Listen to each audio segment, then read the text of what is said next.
dan Keadilan Malaysia untuk menyampaikan ucapan. Silakan Imam.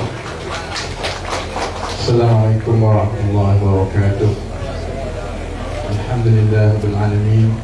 Wassalatu wassalamu ala asyrafil anbiya'i wal mursalin wa ala alihi wa sahbihi ajma'in. Rabbi shrah li sadri wa yassir li amri wahlul 'uqdatam min lisani yafqahu qawli. Saudara majlis, saudara Muni, Datuk Makri, saudara Rahim, saudara Kamil, sahabat-sahabat daripada Keadilan, Datuk Amanah, Datuk UMNO, saudara-saudari yang hadir pada hari ini. Saya tahu kita panas ni. Lepas tu kalau saya cakap lama-lama, saya tahu bila dah mula bising tu orang nak suruh berhenti. Saya dengan Nick sebenarnya ada darah dan susu galur Kelantan. Saya lahir di Besut, kemudian sebelah ayah saya memang orang Kebangkrian. Jadi saya banyak pok sepupu, semua adalah warga sebanyak di Kebangkrian. Kemudian sebelah mak saya asal daripada Gunung Bacok. Jadi cuma saya saya tak macam Nick. Saya tahu kalau saya cuba bercakap Kelantan memang tak lepas. Jadi saya takkan cuba. Saya cakap Terengganu tak lepas kan. Saya sebab banyak lebih masa di luar daripada Kelantan dan Terengganu kan. Tapi kami orang Pantai Timur. Jadi walaupun Nick kedua-duanya kejayaan politik itu di Selangor dan Kuala Lumpur, tapi kami juga ada tanggungjawab kepada negeri-negeri seperti Kelantan dengan Terengganu. Dan kalau dulu tanggungjawab itu tanggungjawab moral, sebab kami ada susu galur keluarga kampung kami di Pantai Timur. Tapi sekarang tambah lagi tanggungjawab itu ialah kerana kami menteri-menteri yang banyak berkait dengan Kelantan terutamanya. Saudara ni ialah kerana soal air itu ialah di bawah kementerian. Saya ialah kerana peruntukan pembangunan itu daripada kementerian saya. Maksudnya saudara ni kementerian dia akan tengok keperluan air, apa yang perlu dibina dan sebagainya. Tapi akhirnya dia kena hantar kat kementerian saya juga untuk luluskan. Jadi soal air ni panjanglah cerita kan. Jadi sebelum ni saya tak pernah komen tu pasal air kat Kelantan ni, sebab saya tak tahu cerita. Saya pun kalau tengok tak pernah retweet ke buat rising pasal air di Kelantan ni, sebab saya tak tahu cerita. Saya mula tahu cerita oleh kerana Datuk Seri Anwar bagi arahan kita kena selesaikan isu air di Kelantan. Kita orang popular kan. Jadi keutamaan nak bagi kepada Kelantan dengan Sabah, sebab dalam semua negeri memang betul keadaan bekalan air kat Kelantan dengan Sabah paling teruk. Kita terima kan. Jadi adalah mesyuarat. Saya pun baca, tengok pembentangan. Kerajaan di Kelantan datang bentangkan keperluan dia lah. Keperluan loji rawatan air 1, loji rawatan air 2, 3, 4, 5 kan ke tak? 5 saya yalah, saya bila jadi menteri tak adalah cakap banyak sangat kan. Nanti orang kata kau ni nak gaduh ke apa? Tapi daripada awal saya duduk perhati ni 5 ni 8 bilion dia minta. Betul lah yang dia duduk sebut perlu 8 bilion. Tengok 8 bilion. Cuma saya tengok kapasiti setiap satu loji rawatan air yang diminta tu. Tambahan lagi berapa ratus juta liter air sehari. Yang ini berapa ratus lagi. Kemudian saya tengok permintaan dan keperluan air yang dirawat di Kelantan buat masa sekarang. Saya tunggu jugalah, saya tunggu Nick ke sebut, saya tunggu siapa sebut. Tak ada orang sebut ni, sebab saya kira-kira ni tak masuk akal ni. Sekarang keperluan bekalan air dirawat dah lebih kurang 500 juta liter sehari yang dah ada. Saya mula-mula masuk di kementerian, antara perkara utama yang kami kena buat ialah kami luluskan peruntukan untuk 2023 ni. Kelantan dapat antara peruntukan yang paling besar seluruh Malaysia. Dan satu peruntukan yang besar itu ialah tambah satu lagi loji rawatan air dekat Macang. Jadi campur semua tu. Loji kapasiti membersihkan air di Kelantan sekarang ni pun yang dah diluluskan oleh Kerajaan Persekutuan lebih kurang dah dekat 700 liter 700 juta liter sehari. Pakcik-pakcik tahu tak berapa keperluan air yang dirawat di Kelantan setiap hari yang diperlukan, yang digunakan oleh orang Kelantan kan? Tak sampai 700 juta liter sehari. Maksudnya yang dah ada ni sebenarnya dah mencukupi pun untuk keperluan orang Kelantan. Jadi saya nak tanya terus, saya tengok ni sebenarnya untuk menyelesaikan masalah air Kelantan buat masa sekarang ke arah yang jauh lebih bersih ni, sebenarnya peruntukan yang ada ni dah mencukupi. Kalaupun kita kira ada banyak kebocoran, kecurian semua, katakanlah daripada 700 juta liter sehari yang dah ada ni, kita tambahlah satu. Jadilah 1,000 juta liter sehari. Nak lagi tambah lebih lagi ni, sebab kira orang curi lah, bocor semua dah. Untuk memenuhi keperluan sekarang, tambah satu je lah lagi. Yang kamu minta 5 sampai tak minta 8 bilion ni sebab apa? Saya tunggulah jawapan yang baik. Jawapan daripada kerajaan di Kelantan masa tu, oh kita minta je. Ini bukan dalam mesyuarat sama kita JKKK ni tau. Ini mesyuarat dengan Perdana Menteri soal bilion-bilion. Jawapan kerajaan negeri Kelantan secara rasmi, kita minta je. Kok boleh. Saya sekarang lagi tahu. Saya kalau tak berlaku, saya tak cakap. Sebab saya tahu saya selalu kena saman. Kalau saya cakap dia benda yang saya cakap tak betul, saya kena saman. Memang saya kena masuk mahkamah lah. Saya sebelum ni tak banyak komen lah cerita Kelantan ni, cerita air kan, saya pun tak banyak komen. Tapi oleh kerana sekarang benda itu ialah sebahagian daripada kehidupan.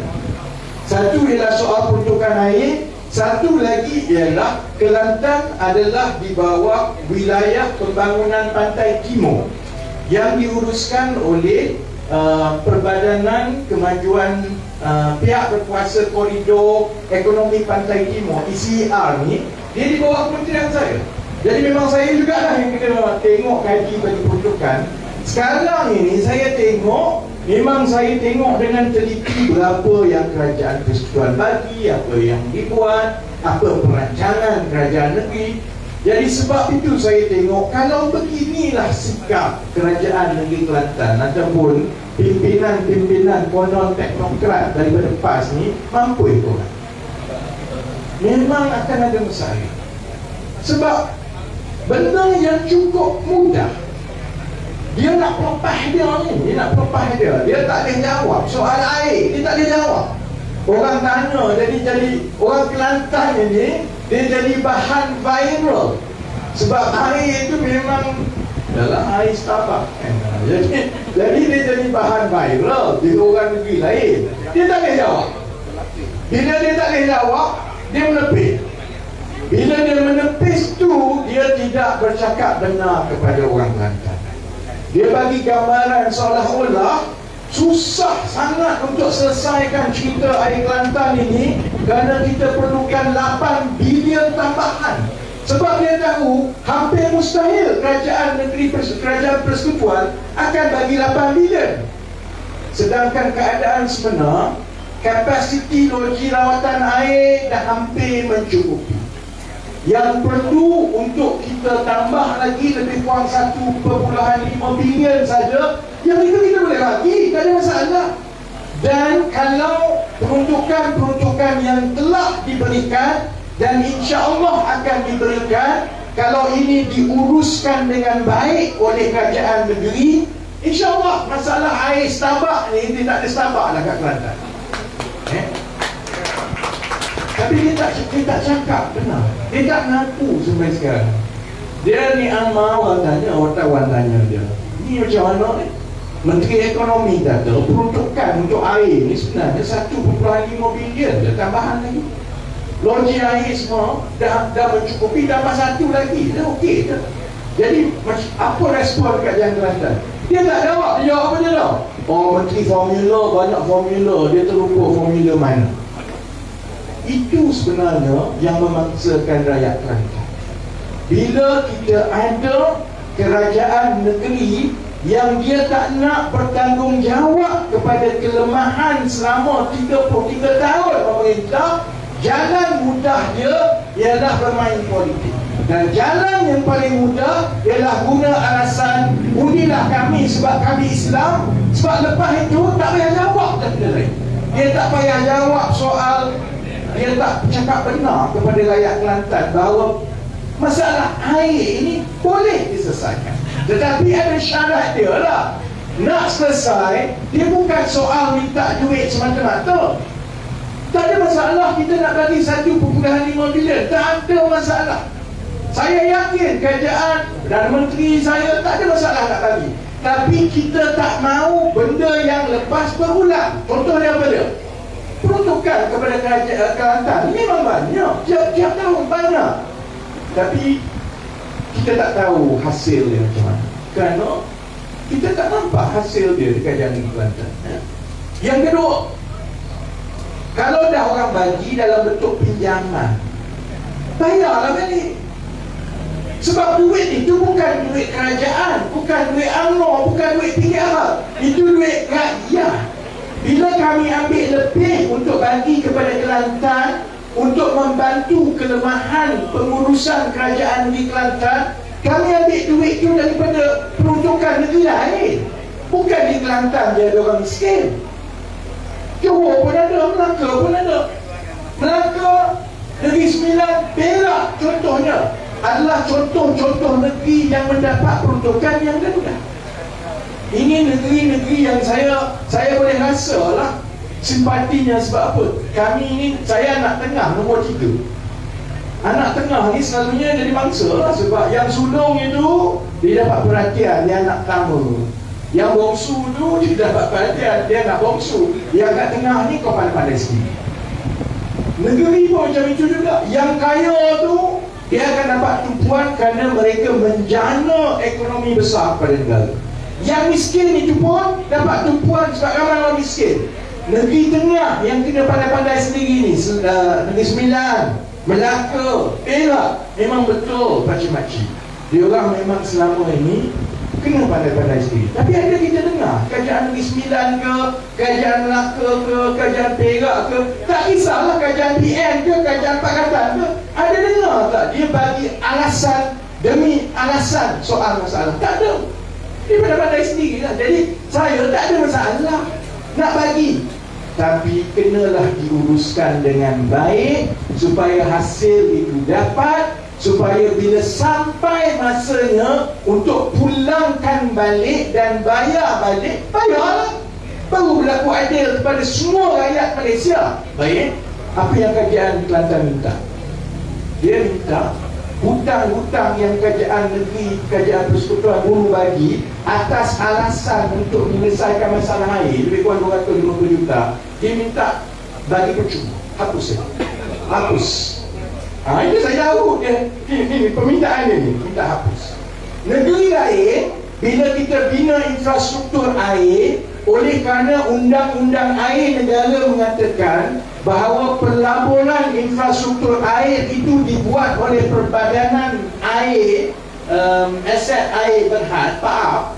Jadi kerajaan persekutuan kena pinjam duit daripada pasaran untuk buat. Jadi kita tolong buat, lepas itu kerajaan negeri sewa daripada kerajaan persekutuan, bayar bulan-bulan, tahun-tahun. Tapi paling kurang aset air itu boleh dibuat tanpa kerajaan negeri menanggung hutang yang besar. Dia macam ni lah, daripada kita keluar duit, pinjam gadai tanah untuk buat rumah, kerajaan buat rumah, kerajaan pinjam duit, kemudian kamu sewa kamu bayar.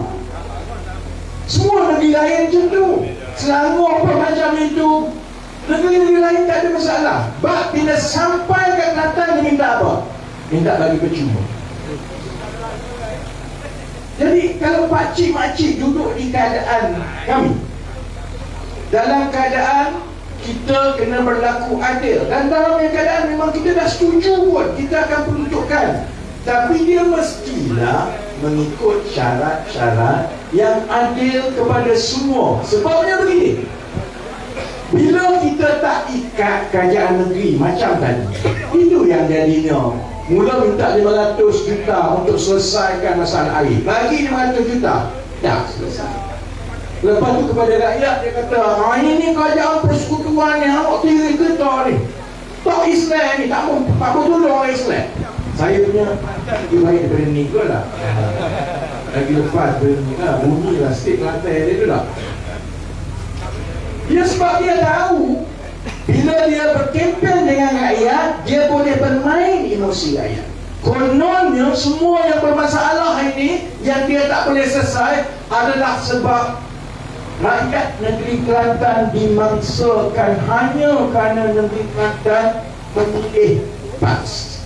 Saya itu tak pernah jadi isu.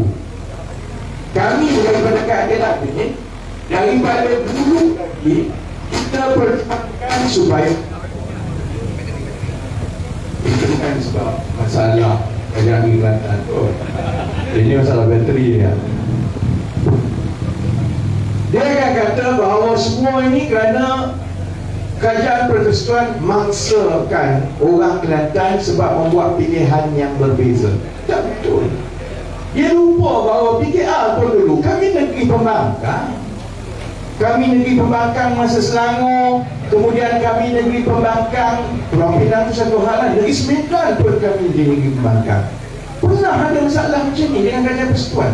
Tak ada, sebab peruntukan undang-undang itu jelas.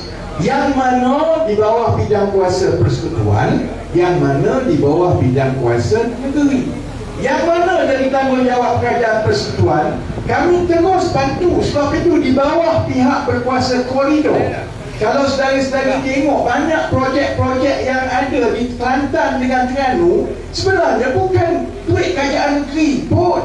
Saya bagi contoh di negeri Terengganu, di bawah pentadbiran PAS, dia tunjukkan gambaran seolah-olah negeri Terengganu ni maju dengan jambatan gantung dan sebagainya di bawah pentadbiran PAS. Tahu tak siapa yang duk bayar, yang bina jambatan gantung?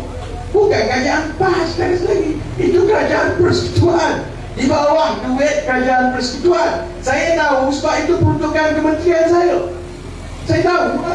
Sama juga projek itu, projek sini. Kalau di Kelantan ada projek pusat pemasaran pertanian, saya ingat di Pasir Mas pun ada projek basmi kemiskinan, macam-macam projek. Kita tak pernah pun pergi pusing satu dunia kata ni projek persekutuan bukan kerajaan negeri punya. Kita teruskan sebab kita tak politikkan. Tapi bila kita ada kerajaan negeri yang modal dia hanyalah modal politik untuk menutup kelemahan pentadbiran, maka sebab itu Kelantan dia yang unik. Sekarang tambah satu negeri lagi, negeri Kedah.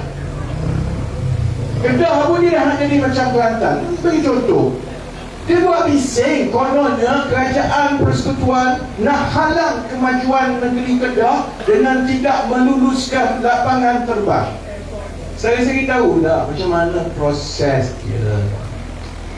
Dia ada pihak swasta kata nak buat lapangan terbang, meluluskan berapa banyak lapangan terbang ni memanglah kuasa kerajaan persekutuan. Sebab kita nak pastikan lapangan terbang ni, satunya dia tak mati lepas buat, keduanya dia tak mengacau kapal terbang lain. Bayangkan setiap daerah dekat Kelantan ni ada lapangan terbang. Ada lapangan terbang Pasir Tumbuh, mampus korang. Kapal terbang pumpang-pumpang melambua saja kat atas tu.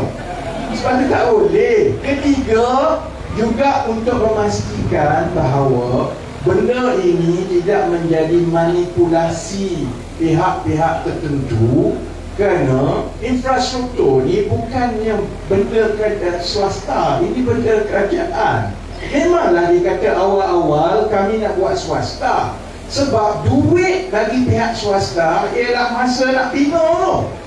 Jadi contohnya kalau saya ni katakan, tak tahu mana Rahim tadi, kok lah dia ada tanah 50 hektar dekat Pasir Tumbuh.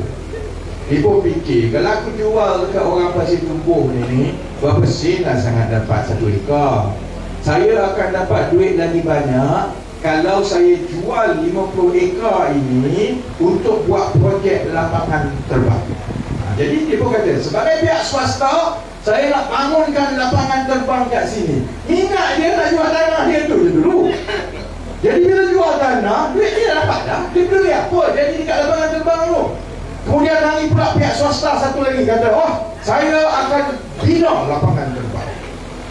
Sebab bila dia bina lapangan terbang, duit dia sebagai kontraktor je. Dia pun dapat surat kelulusan daripada kerajaan negeri, dapat surat kelulusan daripada kerajaan pusat. Dia pun pergi kat bank. Kerajaan negeri dah luluskan, kerajaan pusat dah luluskan, tanah pun sudah ada. Maka projek ini perlu 3 bilion. Dia ambil duit ke 3 bilion dah. Oh, dia buat lapangan terbang, dapat kaya raya dia. Dari toket orang kaya Pasir Tumbuh yang baru ada lapangan terbang. Lepas itu, serius lagi tak, lapangan terbang ni bukan macam stesen bas. Lepas ada lapangan terbang, macam mana nak ada kapal terbang nak landing kat situ? Ingat kapal terbang boleh pandai landing kat situ, macam kita bawa kereta pergi rumah kawan. Dia perlukan landing rights, hak mendarat. Dan landing rights ini kita kena pastikan ada syarikat-syarikat penerbangan yang memang nak terbang ke Pasir Tumbuh. Kemudian bukan saja nak terbang ke sini, kita kena pastikan landing right tu di sini pun dia setuju. Daripada tempat asal dia nak terbang pun kita setuju. Saya ingat ada orang nak terbang ke Pasir Tumbuh. Sebab dia akan kata, buat apa nak terbang ke Pasir Tumbuh? Kan Kota Baru dah ada. Jadi sebab itu, walaupun kepada rakyat biasa, bila ada ahli politik atau kerajaan negeri bagi cerita, kita akan bina, saya sampai sekarang tak boleh nak sebut penatang tu, Aerotropolis. Punyalah berbelik-belik lidah ni, Aerotropolis, kononnya bandar kapal terbang. Dia kata bandar kapal terbang ni akan menjama 5 bilion, 6 bilion. Bunyi sedap. Tapi kita perlu semak satu persatu. Hantar dulu, kita semak. Kemudian kalau benda tu kita semak, kiraan kamu ni tak masuk akal, kita akan tengok kamu kata lapangan terbang kargo ini ada permintaan yang tinggi. Kami nak tahu kargo mana, barang apa, pergi ke mana, berapa banyak tiap-tiap minggu, berapa banyak charge kamu nak buat, supaya benda tu tak mati dan tak jadi gajah putih. Sebab kalau dah buat lapangan terbang, lepas tu mati, bayangkan siapa yang kena ambil alih? Kerajaan pusat. Rakyat juga yang marah kat kerajaan pusat. Apa lah buat lapangan terbang tak ada orang pakai, lama-lama lembu naik kapal terbang. Yang gelap pernah berlaku lembu naik kapal terbang. Di tahun 2020 2021, ini dia lagi sikit lah, tapi ada cerita lembu naik kapal terbang secara besar-besaran di negeri Qatar. Sebab masa tu Qatar ada masalah dengan Saudi. Jadi Saudi pun dia tutup semua sempadan. Jadi Qatar ni tak boleh ada apa-apa dagangan. Jadi dia tak ekspor makanan. Tapi sebab Qatar kaya, dia pun nak mula pelihara lembu. Tapi nak bawa lembu ke kapal takut mati. Memang betul, dia tempah banyak kapal terbang bawa lembu, puluh ribu ekor lembu daripada Qatar, daripada seluruh dunia, naik kapal terbang pergi ke Qatar. Kalaulah contohnya lapangan terbang yang Sanusi kata nak buat di Kedah ni, rancangan dia nak bawa lembu daripada seluruh dunia untuk pelihara lembu, beritahu lah, kita orang tengok. Sampai sekarang tak ada sama sekali. Yang dia sebut apa dia tahu? Yang dia sebut ialah, oh saya tulis surat 2 kali nak bentangkan kepada Perdana Menteri, tapi dia tak nak jumpa. Kalau Pak Cik jadi Perdana Menteri, buat apa nak jumpa sembang kosong selagi kamu tak hantar laporan? Sebelum Perdana Menteri atau saya sendiri Menteri nak tengok laporan.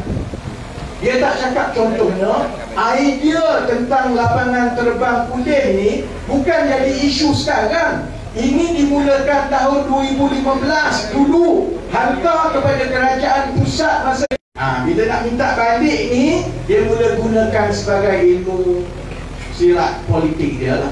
Sedangkan benda tu sebenarnya dah ditolak pun dulu oleh kerana tidak ada tanda-tanda atau bukti-bukti perkara itu boleh berlaku tanpa merugikan duit rakyat. Baik, kita nak berhenti je ni. Sama lah juga dengan Kelantan. Saya ada banyak bidang kerja saya yang melibatkan negeri Kelantan. Pertama ialah kerana tugas untuk program basmi kemiskinan besar-besaran itu ialah di negeri Kelantan. Negeri Kelantan paling ramai orang miskin. Pendapatan paling rendah pun di Kelantan. Jurang infrastruktur pun di Kelantan. Jadi memang jadi tumpuan saya, kerana Kementerian Ekonomi dia bukan Kementerian Pelaburan. Kami melihat kepada perancangan ekonomi menyeluruh semua, termasuklah soal miskin kaya rakyat. Sebab kita pun tak nak negara maju, tapi yang kaya makin kaya, yang miskin makin miskin. Jadi bila ada jurang yang besar di antara negeri macam Kelantan dengan negeri-negeri lain macam Selangor, itu masalah saya. Itu masalah yang saya perlu selesaikan. Bukan soal politik, itu masalah sosioekonomi. Jadi banyak usaha saya bersabit dengan Kelantan. Saya nak bagi gambaran begini saja. Contohnya, saudara-saudari ada satu melaku dalam satu anak syarikat. Jadi anak syarikat itu adalah saudara-saudari sebagai pelabur duit. Mula anak syarikat itu kata RM100,000 perlukan modal. Saudari-saudari pun bagilah RM100,000. Dia kata dia nak buat produk kosmetik baru. Tapi saudari-saudari tunggu 1 tahun, RM100,000 dah habis. Produk kosmetik pun tak keluar, laporan pun tak tahu apa. Tapi yang kita tengok, toke kosmetik itu kereta Mercedes. Kosmetik tak ke mana, dia dah nampak hebat. Bila kita tanya, dia kata kamu jadi gaduh kan. Dia keadaan dia sama lah macam itu di negeri Kelantan. Kerajaan Persekutuan ada tanggungjawab kami mengikut perlembagaan. Kerajaan negeri ada tanggungjawab kerajaan negeri mengikut perlembagaan. Kerajaan Persekutuan pakai duit rakyat yang lain ni dok bagi kepada kerajaan negeri Kelantan ni. Tiap tahun, bukan sikit, bilion-bilion ni. Tapi bila kita tanya, dia kata kamu main politik sebab kami pas kamu nak hinakan.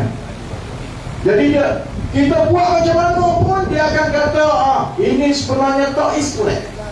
Sedangkan kita tahu bahawa ada banyak ketirisan. Kita juga tahu bahawa sebahagian besar masalah itu ialah akibat daripada kegagalan pentadbiran. Dia bukan soal tak bagi duit, tak bagi peruntukan. Dia soal kegagalan pentadbiran.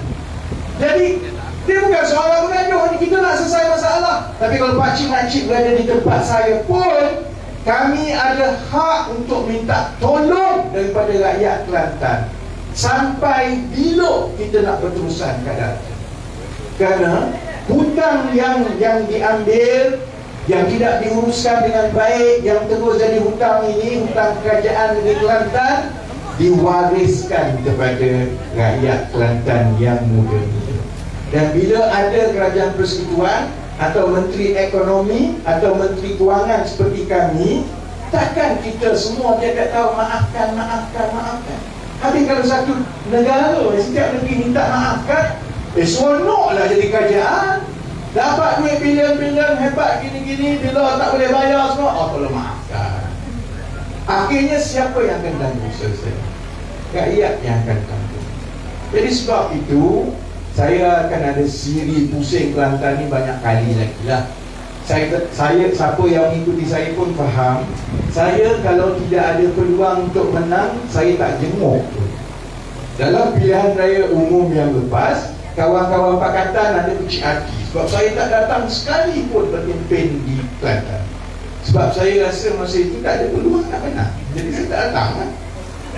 Saya datang banyak round ni, pergi ke program kecil-kecil ni. Saya harap saudara-saudari dapat isyarat bahawa Kelantan sebenarnya ada tanda-tanda perubahan rakyat yang kita kena ambil peluang itu untuk bantu perubahan. Kalau tidak, saya tak datang sehari-hari. Sebab benda ini saya dah sebut dan PAS sampai sekarang tak jawab tau. Daripada 6 negeri yang akan masuk pilihan raya negeri ni, satu-satunya negeri yang sokongan ataupun tahap kepuasan hati rakyat terhadap kerajaan negeri paling rendah ialah negeri Kelantan. Negeri lain termasuklah Kedah, termasuklah Terengganu yang di bawah PAS ni, negeri lain lebih ramai penduduk yang berpuas hati dengan kerajaan negeri berbanding yang tidak berpuas hati. Hanya di Kelantan yang lebih ramai rakyat dan pengundi tidak berpuas hati dengan prestasi pentadbiran kerajaan. Dan sebab itu saya beritahu kepada kawan-kawan yang dengar. Saya tahu orang PAS sekarang kan. Ini saya nak sebut kepada kawan-kawan PAS. Kadang-kadang kamu lupa yang kita pernah duduk sepentas. Kadang-kadang mereka lupa bahawa kami pernah berceramah sekali. 10-15 tahun lepas dulu kami pernah. PAS sekarang ni dia suka melekeh langsung. Kalau kita ada majlis macam ini, dia kata, alah, dia 10 orang je. Apalah menteri pergi 20 orang je. Selagi dia lupa. Macam itulah juga dulu mana-mana parti. Sebab yang menentukan menang kalah sesebuah parti dalam pilihan raya itu bukan semuanya yang hadir kepada program ceramah. Yang menentukan menang kalah itu ialah pengundi atas patah. Sebab kalau dia dah UMNO, sampai bila-bila dia akan sokong UMNO, masuk ke mana tu. Yang PAS tu sampai bila-bila dia sokong PAS. Yang PKR, yang amanah, hilang deposit berkali-kali, PKR yang amanah lah dia. Itu masalah. Yang berubah daripada satu pilihan raya ke satu pilihan raya ialah pengundi atas patah. Dan dalam keadaan di Kelantan sekarang, lebih ramai pengundi yang tidak berpuas hati dengan prestasi PAS sebagai kerajaan negeri. Bibit-bibit perubahan itu dah ada sekarang. Yang kita kena buktikan sekarang dalam tempoh 4 minggu ialah kita kena tunjukkan dengan tawaduk kita bahawa kita boleh menjadi kerajaan yang lebih baik, wakil rakyat yang lebih bijak. Pembangkang pun, kalau kita jadi pembangkang, blok pembangkang yang kuat, yang boleh memastikan ada idea baru untuk kita membangunkan dan mensejahterakan orang negeri Kelantan. Yang itu kemudian pagar tengok sekarang. Kalau dia rasa, saya yakin sebenarnya kerajaan perpaduan daripada UMNO, daripada Amanah, daripada PKR ini di Kelantan, mereka benar-benar sepakat untuk tolong orang Kelantan. Mereka tampilkan calon-calon baik dan dia tengok di bawah ini gerakan tentera itu walaupun nampak kecil, tapi mereka ni rajin dan bersabar. Sebab pengundi adalah manusia biasa. Manusia biasa ada satu perkara yang selalunya orang politik yang ada di atas dia cepat lupa. Manusia biasa dia cepat kesian. Saya pernah berkempen untuk PKR di Johor. Yang Datuk Kafir dekat sini ni totok pekat Johor ni, UMNO ni dulu tak boleh masuk.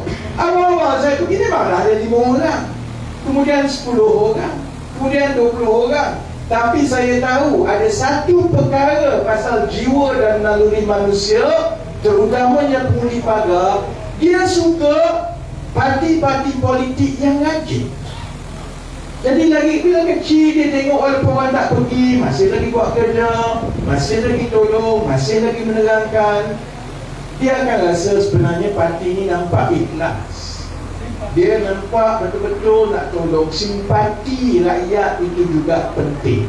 Dan insya-Allah dalam keadaan memang cukup orang tak puas hati dengan pentadbiran kerajaan negeri, kalau kita tawaduk buat kerja dalam 4 minggu ini, nampak rajin, nampak fokus, kita mohon simpati dan diberi peluang, saya yakin sebenarnya kita akan membuat beberapa kejutan yang boleh menggoncang kerajaan PAS yang ada sekarang. Jadi kita ada lebih 4 minggu lagi.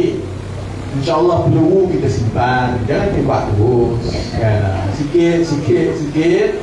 Tapi saya nak tutup begini, masing-masing kita ada tanggungjawab. Kami pimpinan pusat bertanggungjawab untuk mengupas isu, untuk memberi satu naratif, meyakinkan rakyat Kelantan kenapa perlu berubah. Dan naratif yang kami bina inilah yang insyaAllah akan diikuti oleh pengundi-pengundi atas pakar. Itu tanggungjawab kami. Jentera-jentera ada tanggungjawab memastikan kehadiran kerajaan perpaduan melalui UMNO, melalui keadilan dan melalui amanah ini dirasai di bawah, supaya orang nampak sebenarnya mereka bersungguh-sungguh. Memang ada orang dia bersungguh-sungguh, mereka ni betul-betul nak rayu undi, bukan nak kuasa. Dan yang ketiga, insya-Allah peranan rakyat biasa sebahagian yang hadir yang dengar, peranan kita ialah untuk membuat keputusan yang adil. Kerana tanggungjawab itu bukan soal kita suka parti mana-mana, itu ialah tanggungjawab kita kepada generasi akan datang. Yang itu kita pikul. Kerana kalau kita beremosi, kita tak ambil kira perkara-perkara yang berlaku, kita tak buat keputusan yang adil, maka kita akan mewariskan masalah itu kepada anak-anak cucu cicit kita, seperti mana kita sekarang sedang mewarisinya. Kalau tiga-tiga kita main tanggungjawab dan peranan kita, insya-Allah kalaupun tak menang, saya yakin bibit perubahan itu akan berlaku. Dan insya-Allah PRU 16, saya sebenarnya cukup percaya kerajaan PAS akan tumbang di negeri Kelantan selewat-lewatnya PRU 16 insya-Allah. Dan dengan semangat itu, saya doakan saudara-saudari terus bekerja. Saya tahu bukan benda yang mudah, tapi semua benda yang baik bermula dengan kepayahan. Orang Melayu ada peribahasa yang cukup cantik, mana nak dapat sagunya kalau tak dipecahkan uyuh. Kan? Jadi insyaAllah dengan doa itu, terima kasih sekali lagi. Teruskan jadual saya seterusnya mungkin 1-2 minggu daripada sekarang. Dan insyaAllah kita akan terus pastikan program penerangan ini terus hidup di seluruh negeri Kelantan. Dengan itu, terima kasih. Sekian. Wabillahi taufiq wal hidayah. Wassalamualaikum warahmatullahi wabarakatuh. Jangan bimbang, saya memang daripada dulu tak ada reformasi, tak ada gelombang. Mudah jadi makanan ada lagi kat belakang, boleh makan lagi. Terima kasih. Terima kasih Yang Berhormat Ramizi di atas ucapan pendataan. Tuan-tuan dan puan-puan, sepetang kita berada di sini. Sepetang kita bersama dengan kepimpinan kita pada petang ini. Dan daripada ucapan daripada kepimpinan kita itu tadi, kita dapat jelas, kita dapat isyarat bahawasanya kepimpinan kerajaan sekarang perlu diubah. Jadi besarlah harapan, marilah kita mufakat, marilah kita sama-sama bekerja keras untuk menentukan bahawasanya kerajaan perpaduan ini boleh memerintah negeri Kelantan kepada pilihan raya yang akan datang ini. Sekian, Assalamualaikum warahmatullahi wabarakatuh.